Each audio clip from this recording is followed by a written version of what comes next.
Hey guys, welcome back. I am super tired right now. I'm making this video very late. I almost did not make this video today. Um, I find it difficult to read the Bible every day. Like, you know, I know that I'm just barely starting to, do all of this. Like read the Bible, pray, get to know God, opening my eyes to all this stuff and kind of trying to, change my lifestyle and, my life with the help of God and through Him. But it's difficult some days to like make God a priority, to make reading the Bible a priority every single day. I don't know if I'm, if, other people struggle with this too, or if this is something that will get easier over time, or, maybe just because it's still new, maybe that's why I still struggle with it, or, like, I'm not sure. Um, but like today was one of those days where I was kind of like, I'll just skip a day. But then I was like, no, no, no, no, I shouldn't do that. So here I am in my closet after midnight making this video, reading today's chapters, and um, you know, I didn't really have anything to say to God today that much. I mean, when I prayed, so I don't know. Do other people have this problem too? Like, do you like go to pray and then you're like drawing a blank and you're like, I don't know what to say today?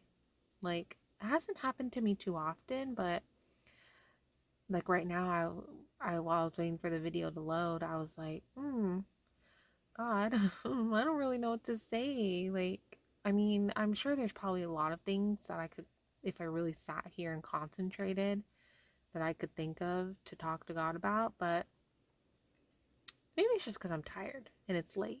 Probably be it.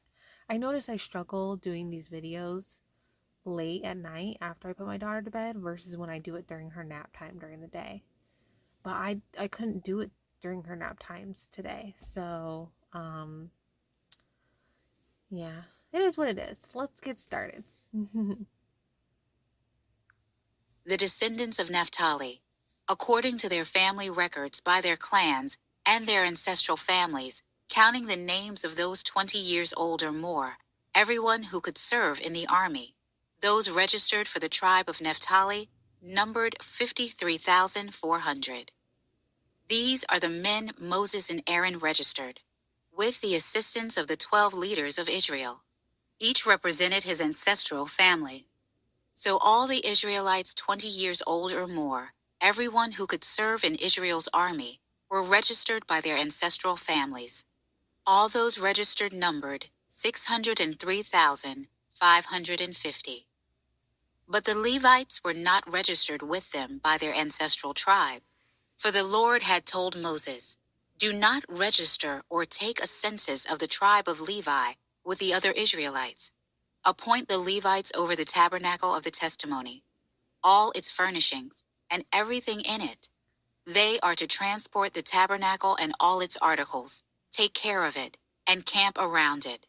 Whenever the tabernacle is to move, the Levites are to take it down, and whenever it is to stop at a campsite, the Levites are to set it up. Any unauthorized person who comes near it is to be put to death. The Israelites are to camp by their military divisions, each man with its encampment and under his banner.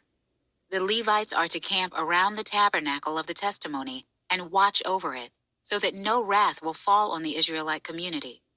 The Israelites did everything just as the Lord had commanded Moses. The Lord spoke to Moses and Aaron. The Israelites are to camp under their respective banners beside the flags of their ancestral families. They are to camp around the tent of meeting at a distance from it.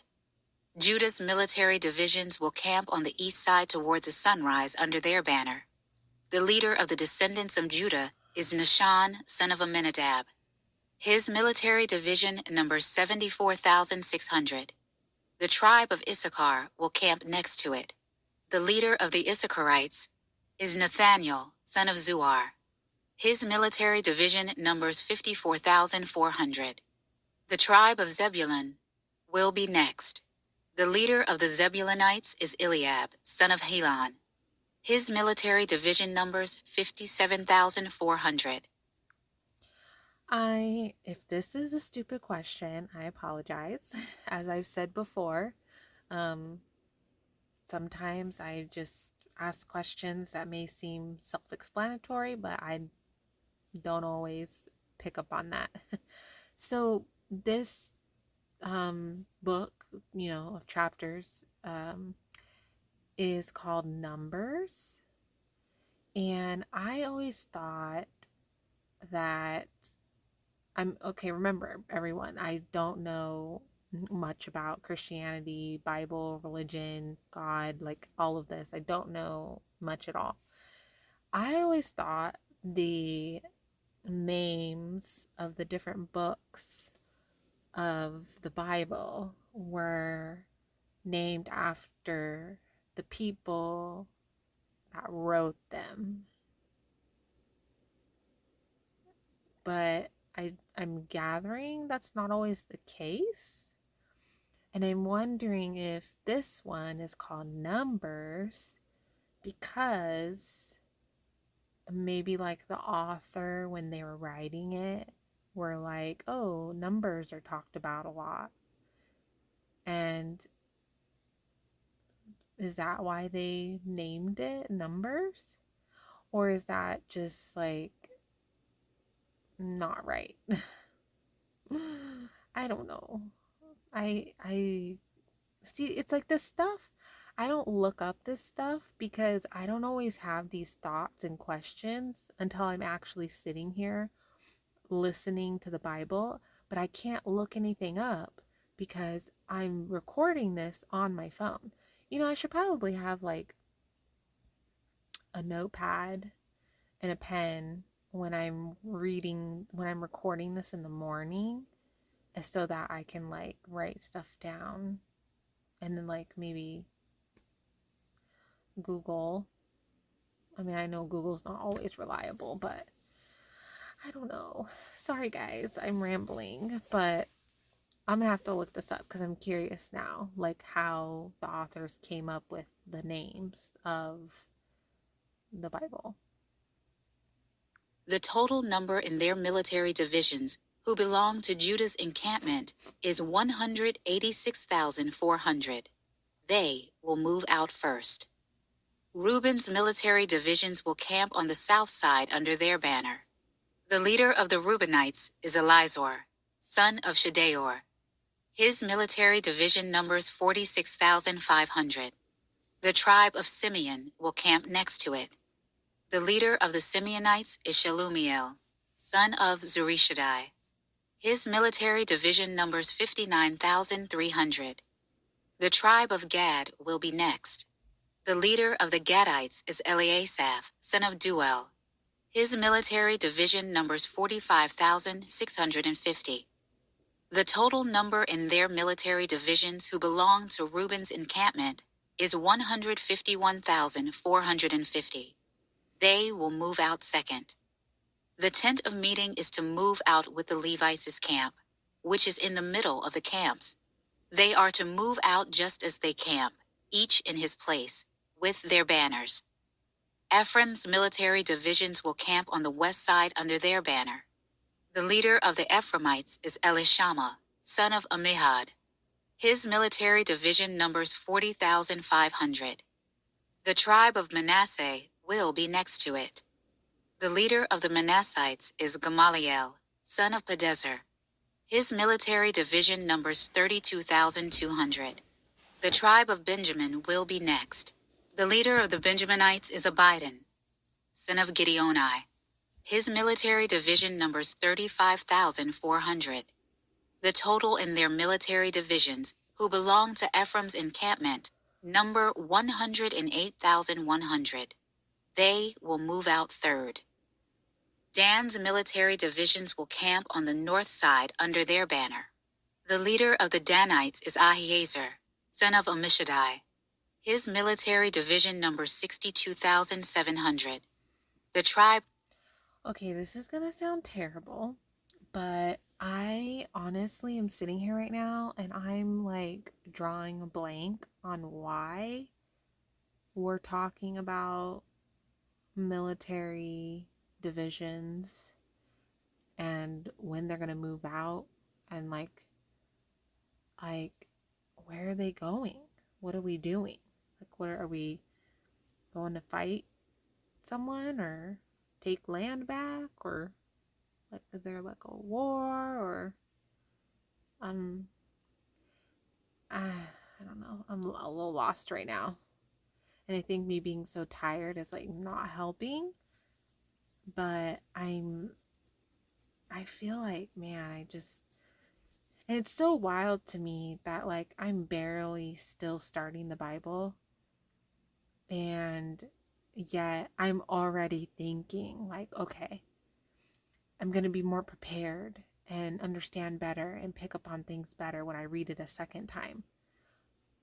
Like, I haven't even finished it and I'm already like anticipating reading it a second time, if not numerous times. Like, that's so wild to me. Like, I would have never thought that I would be sitting here right now saying, reading the Bible after midnight instead of just going to bed, and wanting to read it again and like be more prepared and have like a pen and paper and write notes and look stuff up and like research it and like understand it, really well. And like, I mean, that's just so, that blows my mind. I mean, it so just blows my mind that I'm here right now doing this. It's still so just new and still just blows my mind. Oh my goodness. I think I need to like go back after I make this video and like figure out what we're doing here. Why are we talking about all these military divisions, and what are we doing? Of Asher will camp next to it. The leader of the Asherites is Pagiel, son of Akron. His military division numbers 41,500. The tribe of Naphtali will be next. The leader of the Naphtalites is Ahira, son of Enan. His military division numbers 53,400. The total number who belong to Dan's encampment is 157,600. They are to move out last, with their banners. These are the Israelites registered by their ancestral families. The total number in the camps by their military divisions is 603,550. But the Levites were not registered among the Israelites, just as the Lord had commanded Moses. The Israelites did everything the Lord commanded Moses. They camped by their banners in this way and moved out the same way, each man by his clan and by his ancestral family. These are the family records of Aaron and Moses at the time the Lord spoke with Moses on Mount Sinai. These are the names of Aaron's sons: Nadab, the firstborn, and Abihu, Eleazar, and Ithamar. These are the names of Aaron's sons, the anointed priests, who are ordained to serve as priests. But Nadab and Abihu died in the Lord's presence when they presented unauthorized fire before the Lord in the wilderness of Sinai, and they had no sons. So Eleazar and Ithamar served as priests under the direction of Aaron their father. The Lord spoke to Moses, "Bring the tribe of Levi near and present them to the priest Aaron to assist him. They are to perform duties for him and the entire community before the tent of meeting, by attending to the service of the tabernacle. They are to take care of all the furnishings of the tent of meeting and perform duties for the Israelites by attending to their service of the tabernacle. Assign the Levites to Aaron and his sons. They have been assigned exclusively to him from the Israelites. You are to appoint Aaron and his sons to carry out their priestly responsibilities. But any unauthorized person who comes near the sanctuary is to be put to death. So, who ordains people to be priests? And what does that mean, ordain? Like, why am I having, like, why do I feel so lost tonight? I feel so lost, and I feel like I have so many, like, questions, and I feel so, like, confused. Like, what's up with that? The Lord spoke to Moses, "See, I have taken the Levites from the Israelites in place of every firstborn Israelite from the womb. The Levites belong to me, because every firstborn belongs to me. At the time I struck down every firstborn in the land of Egypt, I consecrated every firstborn in Israel to myself, both man and animal. They are mine. I am the Lord." The Lord spoke to Moses in the wilderness of Sinai. "Register the Levites by their ancestral families and their clans. You are to register every male 1 month old or more." So Moses registered them in obedience to the Lord as he had been commanded. These were Levi's sons by name: Gershon, Kohath, and Merari. These were the names of Gershon's sons by their clans: Libni and Shimei. Kohath's sons by their clans were Amram, Izhar, Hebron, and Uziel. Merari's sons by their clans were Malai and Mushai. These were the Levite clans by their ancestral families. The Libnite clan and the Shimeite clan came from Gershon. These were the Gershonite clans. Those registered, counting every male 1 month old or more, numbered 7,500. The Gershonite clans camped behind the tabernacle on the west side, and the leader of the Gershonite families was Eliasaph, son of Lael.